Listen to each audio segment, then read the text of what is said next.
comme vous voulez. Oh. J'ai commencé l'enregistrement. Ok, perfect. Ok. Can you see the PowerPoint? Is it? Yeah. Okay. Mute.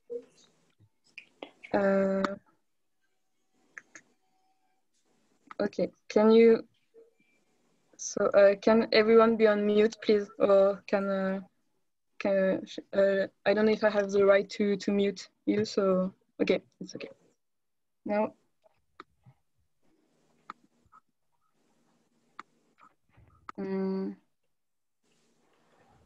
I think that Dorothy and Christine are not on mute, but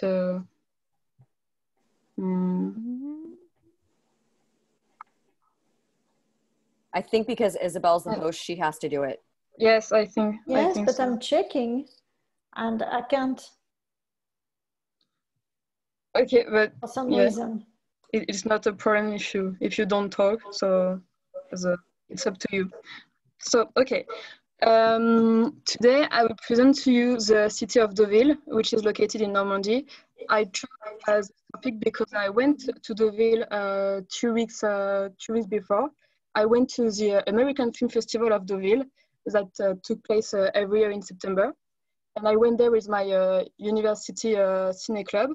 And I will talk to you about Deauville itself, but also about its film festival because I'm really fond of cinema. So it's a pleasure to you to share it with you.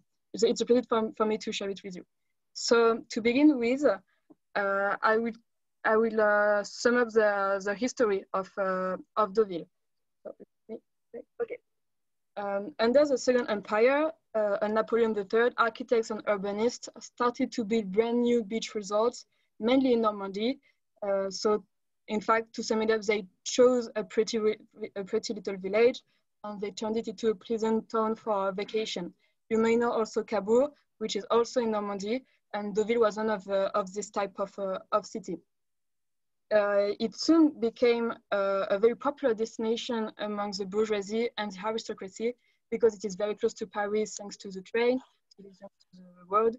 It's right on the beach side, and they developed plenty of structures for leisure time, a casino, an hippodrome, a quarter full of luxury shops, spa, hostels, etc. So here you have, on the left, you have a painting of Deauville during La Belle Époque, as we call it. So you can see the beach in the style of this era. But after the Belle Époque, during the Roaring 20s, Deauville evolved and became even more beautiful, and there were a lot more activities. A new casino was built. The magnificent Hotel Normandy was inaugurated, as well as the Hotel Barrière. Yes, I think you can. So here you have the casino, which is pretty similar today. Here you have the Normandy Hotel, and here you have the hippodrome of Deauville. But after that, of course, Deauville suffered a lot from World War II. It was occupied by the Nazis and tied, and no one had the right to go there except the inhabitants. So for tourism, I think it's pretty terrible. But after World War II, there was an economic boom in France, which led to mass tourism because everyone became richer. They gained the right to have paid holiday, so they could go in vacation more easily. And Deauville benefited from that, of course. It became a very popular vacation for everyone, not only the bourgeoisie, even if it remains the main public, and Parisians are the main public of Deauville. And today, 70% of the houses are secondary residents. So Deauville, it's very charming, it's pleasant, but it's not really a living city because it's mainly, yes, a beach resort, in fact. But so yes, you can see Deauville today.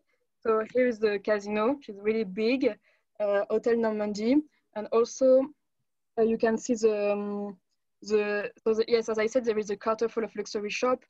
Yves Saint Laurent has a square in Deauville because a lot of fashion designers opened a shop in Deauville to start their career. And something very special happened for Deauville in 1966.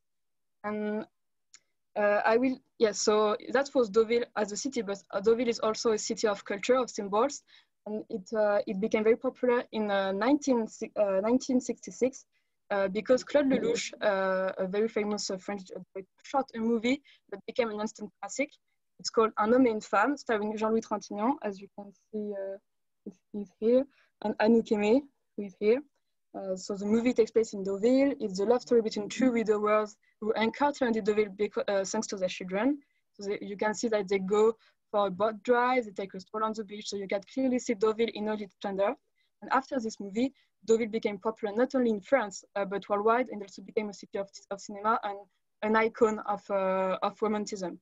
So I will put an extract so you can see a bit of Deauville in the movie. I think you all know the music. It's a bit sped up because of the copyright, but you can see a little bit of it.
Okay, so as you can see, so in the movie you clearly see the beach, the deck, the cabins that are here. So I will talk to you about it a little bit later, and it's still the same today, except that there are a lot more restaurants, of bar. It's obviously more crowded, but you can recognize Deauville today. So after this movie, Deauville became a city of cinema, as I said, and in 1975 was created the Deauville American Film Festival by Lionel Chouchan, a writer, and André Alimi, a journalist and TV producer. It was also fostered by the mayor and the casino's owners. It takes place yearly in September in Deauville International Center that you can see here, which becomes a huge movie theater for this special occasion. Since its creation, the festival has hosted a lot of prestigious American celebrities, such as Kirk Douglas, Clint Eastwood, Betty Davis, George Clooney, Nicole Kidman, etc. So here you can see Morgan Freeman, who unveils his planche. So we call it a planche. It's a path next to the beach. So there are the cabins, and here are the planche. And a lot of celebrities, American or not, have their name on the planches, like Hollywood Hall of Fame, but in Deauville and next to the beach. So the festival was at first open to every type of American cinema, but today it's specifically dedicated to independent cinema. It awarded Little Miss Sunshine, for example, Whiplash for the most famous, and the biggest prize, the most prestigious prize, is the Grand Prix of Deauville. So personally, I think it's less posh and selective than Cannes. It's open to everyone unless you pay a certain amount of money, and there are less private invitations. So I could attend this year's edition with my uni cinema club, and I'll present to you now how the festival took place more concretely as I lived it. So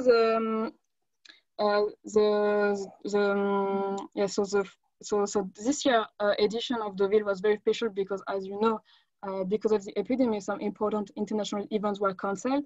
I was supposed to go to Cannes, and it was cancelled too. It was very sad, but they tried to merge Cannes and Deauville. That's why there were French movies that were selected in Deauville's competition, in Deauville selection. And unfortunately, no American star could attend the festival, and the jury was reduced. So it was very particular this year, sorry, less amazing, but less amazing than usual, but it was great anyways. So here we can see the poster, the tribute to Kirk Douglas, and here we have the jury of the festival. And so I arrived with my friends on October 4th. We went to the international tour to grab our accreditations, and we saw 4 films on Saturday. The Assistant, which is a story of a young woman who has just been hired by an horrible film producer. The second one was Minari. It's about South Korean immigrants that who try to follow the American dream. The third one was what they called an American heritage movie. It's called The 3 Days of the Condor. I think it's a classic. Maybe some of you have seen it. It's with Robert Redford and Faye Dunaway. So I had the chance to see the movie in a really good quality. And the fourth one was really the climax of the day on the festival. It's called Teddy, but I will elaborate on it later. And today I saw 3 movies. Last Words, which is a dystopian apocalyptical movie, but not violently. It showed the end of the world very, very smoothly, so it's very disturbing. And Uncle Frank and Third of Metal, but I will talk about it later a little bit too. But on the last day we saw a terrible movie. We were all in shock. It was Love is Love is Love by Eleanor Coppola. It's made of 3 small sketches about love, but it's really old-fashioned and awkward, and we were really disappointed. It was yes, it was the worst film of the festival, but anyway, it was a great festival.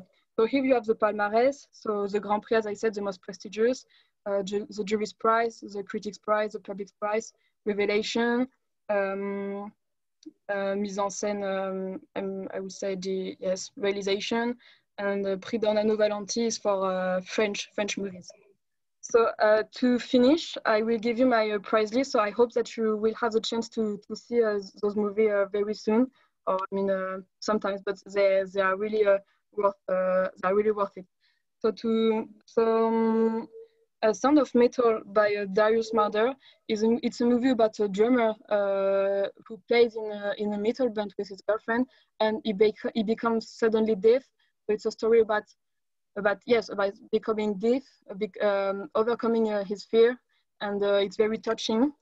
Uncle Frank by Alan Ball was really great. It was very emotional. I think that at the end of the movie, we all ended up crying in the theater. It was horrible, but it was very beautiful. It's about a gay man who has to go back to his family after the passing of his dad. It's a story about living with a family that doesn't accept you, except his niece, to whom he's very close. But yes, it's a story about homosexuality in the 70s. It was very beautiful. And Teddy by Ludovic and Zoran Bukema. So that was our favorite movies from among my friends and I. So it's a French movie about